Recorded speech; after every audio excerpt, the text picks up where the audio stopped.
Hasan, seorang buruh kasar di pabrik tekstil di pinggiran Jawa Tengah, menjalani hari-harinya dalam rutinitas penuh dosa yang dianggap biasa oleh lingkungan sekitarnya.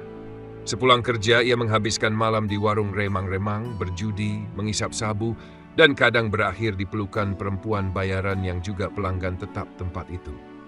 Di lingkungannya, korupsi kecil, penggelapan sembako bansos, dan video syur yang dijadikan alat barter sudah dianggap lumrah dan tak lagi mengundang malu. Namun semua kesenangan semu itu runtuh ketika Hasan terserang sesak napas hebat saat sedang mabuk, membuatnya terkapar di depan rumahnya sendiri. Dalam keadaan lemah, terdengarlah lantunan suara lirih dari surau kecil dekat rumahnya. Bacaan surat Al-Ikhlas dari seorang kakek yang kemudian dikenal Hasan sebagai Pak Amir. Pak Amir menyambut Hasan yang penasaran dengan suara itu, lalu mengajaknya duduk usai sholat tahajud untuk bercerita tentang cinta Rasulullah kepada surat Al-Ikhlas. Awalnya Hasan hanya mendengar dengan setengah hati, tapi Pak Amir menjelaskan bahwa surat itu menggambarkan langsung sifat Ar-Rahman, dan Allah mencintai orang yang mencintainya. Dengan niat campur aduk antara ingin sembuh dan ingin coba-coba, Hasan mulai membaca surat Al-Ikhlas di kamar kosannya setiap malam sebelum tidur. Selama seminggu, sesaknya masih datang, tapi dia merasa aneh. Pikirannya sedikit lebih tenang, dan dia mulai malas membuka aplikasi porno di HP-nya. Entah kenapa, setiap dengar Qul Huwallahu Ahad, dia merasa seperti sedang diajak bicara oleh Allah langsung. Dan itu membuatnya diam beberapa saat dalam ketundukan yang baru pertama kali ia rasakan. Masalah ekonomi menekan dari segala arah. Cicilan motor, uang kontrakan menunggak, dan para rentenir mulai sering menampakkan batang hidungnya. Godaan untuk kembali mencuri kabel tembaga di pabrik atau menjual sabu ke teman lama begitu kuat, tapi Hasan teringat rasa damai yang hanya muncul saat membaca Al-Ikhlas. Ia mulai bangun sebelum subuh, bukan untuk mencari cuan haram, tapi hanya untuk mencoba tahajud meski sering hanya sempat 2 rakaat karena ngantuk. Setelah salat, ia duduk mengulang-ulang zikir pagi dan petang dengan panduan YouTube dari ponsel rusaknya yang layarnya retak. Hasan tak lagi membaca Al-Ikhlas demi sembuh, melainkan karena merasa aneh jika satu hari saja ia tak melafalkannya, seolah ada bagian jiwanya yang hilang. Suatu hari di warung kopi desa, Hasan berbincang dengan seorang mantan pengusaha lokal bernama Wahyu yang jatuh miskin karena investasi bodong. Dari obrolan spontan tentang hidup yang dihajar sistem, lahirlah ide iseng. Kenapa tidak coba bikin usaha kecil, tapi dikelola bareng, tanpa tipu-tipu? Berbekal sisa uang tabungan dan alat jahit rusak bekas istri Wahyu, mereka membuka usaha sablon kaos sederhana yang juga melibatkan para pengangguran kampung.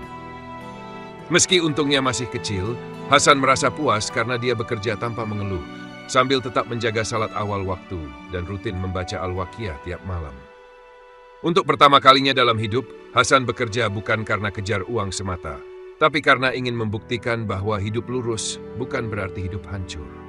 Perlahan tapi pasti, usaha sablon yang digagas Hasan dan Wahyu mulai menarik perhatian warga kampung yang bosan hidup dari utang dan tipu-tipu.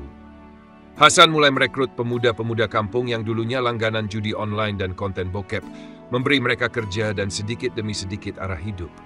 Yang mengejutkan, sesak napas Hasan kini jarang kambuh. Dan ketika ia periksa ke klinik, dokter berkata kondisi paru-parunya membaik secara ajaib. Setiap malam sebelum tidur, ia tak pernah absen membaca surat Al-Ikhlas, bukan lagi sebagai ritual, tapi sebagai bagian dari detak jantungnya. Kini ia percaya kalimat Qul Huwallahu Ahad bukan sekadar lafaz, tapi pintu rahmat yang terbuka perlahan bagi orang-orang yang betul-betul ingin pulang. Teman-teman lama Hasan yang dulu hidup di dunia gelap bersamanya merasa terganggu dengan perubahan drastis Hasan dan mulai menyebar gosip kalau dia sok alim. Salah satu dari mereka, Ucup, bahkan mencoba menyabotase usaha sablon Hasan dengan menyebar isu bahwa Hasan menerima dana haram dari ormas tertentu. Hasan nyaris tergelincir dalam emosi, tapi ia memilih istighfar berkali-kali dan mengunci diri dalam surau, membaca Al-Ikhlas sambil menangis seperti anak kecil. Pak Amir datang malam itu menepuk pundaknya dan berkata, "Kalau kamu dibenci karena cinta Allah, berarti kamu sedang diluruskan, bukan dihancurkan." Malam itu, setelah witir dan zikir panjang, Hasan merasa tubuhnya enteng, dan entah kenapa, ia merasa benar-benar bebas dari segala rasa ingin membalas. Beberapa hari kemudian, musibah besar datang. Sebuah kebakaran hebat melahap sebagian besar kampung, termasuk tempat usaha sablon dan rumah Hasan. Dengan tubuh berlumur abu dan napas yang kembali sesak karena asap, Hasan tetap menenangkan warga sekitar dan mengajak mereka ke surau yang masih utuh. Di tengah reruntuhan, ia berdiri dan mengumandangkan surat Al-Ikhlas keras-keras, membuat semua orang diam dan merinding di tengah suasana duka. Bukannya menangis, Hasan malah memeluk para korban satu persatu, mengajak mereka bangun kembali tanpa kebencian, tanpa saling menyalahkan. Malam itu ia tidak tidur, hanya berzikir dan membaca Al-Waqiah sambil menulis ide baru untuk usaha gotong royong yang bisa dimulai kembali besok pagi. Dalam hitungan hari, bantuan berdatangan bukan dari pemerintah, tapi dari para warga yang pernah dibantu Hasan secara diam-diam selama ini.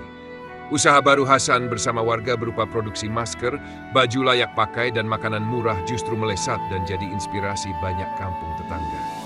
Di hari ke-40 setelah kebakaran, Hasan dinyatakan sembuh total oleh dokter. Paru-parunya kembali normal dan ia tak lagi sesak sama sekali. Saat ditanya rahasianya, Hasan hanya tersenyum dan berkata, "Aku cuma ulang-ulang Qul Huwallahu Ahad tiap malam sampai aku yakin Allah dengerin." Kini setiap menjelang subuh, suara Al-Ikhlas dari surau menggema ke seluruh kampung, bukan hanya dari Pak Amir, tapi dari puluhan mulut yang kini ikut jatuh cinta kepadanya.